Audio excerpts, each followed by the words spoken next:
I believe that freedom is something that is not negotiable. For me, freedom is the sense of life.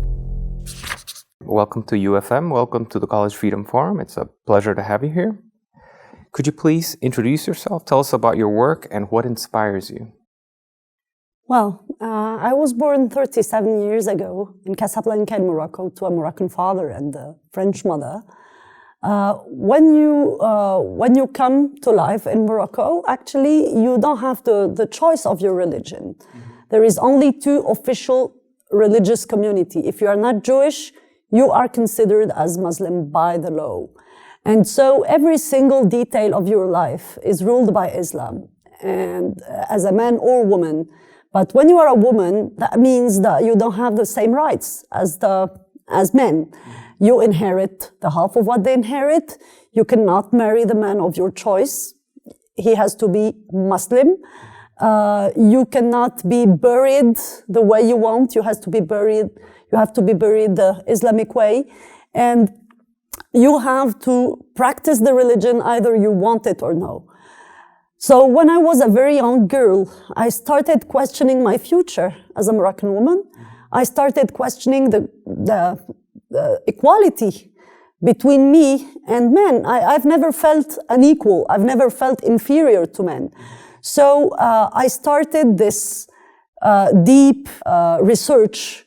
We were born as Muslims, but we don't want to be prisoners of this identity. We are human beings. We deserve enlightenment. We deserve also secularism. We deserve the fact that human rights would be superior to the tradition and the superstition that is imposed to us by the law. And what's the main medium used for this kind of communication, for them to be in touch with people who share these same beliefs and wishes? The internet had changed a lot of things. I belong to a generation that started, campaigning in the internet. That was in the 2004, 2005. I was living in Egypt at that time. I was teaching at the French University of Egypt. And we started using, with a network of secular and atheist and agnostic and free thinkers of Islam, we started using internet to share our views, to meet each other, even people who were in countries such as Saudi Arabia or Kuwait, where this question is an absolute taboo, and where talking about Islam can really put your life and the life of your family in danger. So we started using internet, and now internet is the main free speech space for us.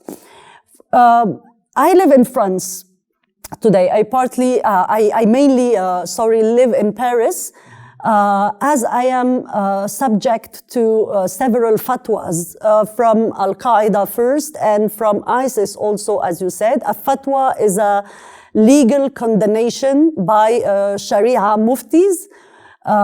So in 2015, I received fatwas from ISIS state saying that now it is an obligation for every single Muslim to kill me. So I live under police protection. Every single day of my life, I spend it with bodyguards in the heart of Paris. But there is people who do the same job as me, who are not protected in their states, and where the state is the main threat for them. So those people, of course, they use my work. I also use their work. And now we are trying to build a huge network of free thinkers of Islam, of people who want to get rid of this Sharia compulsory laws and struggle for that. So in France, of course, I can speak in television. I can write columns in newspapers. I have this free space to talk, but it doesn't protect me, of course, from fatwas and threats. So I have to spend my life under protection. They call me the most protected woman in France. What has been your biggest challenge as a woman columnist at Charlie Hebdo Magazine? After the election of an Islamist government, I felt that there will be a revenge from the regime, and I had to leave the country. That's how I went to Slovenia, and I started working with Charlie Hebdo, and I joined the team immediately after that. And it was like a natural family for me, because it's a newspaper that speaks about all the taboos, but with humor.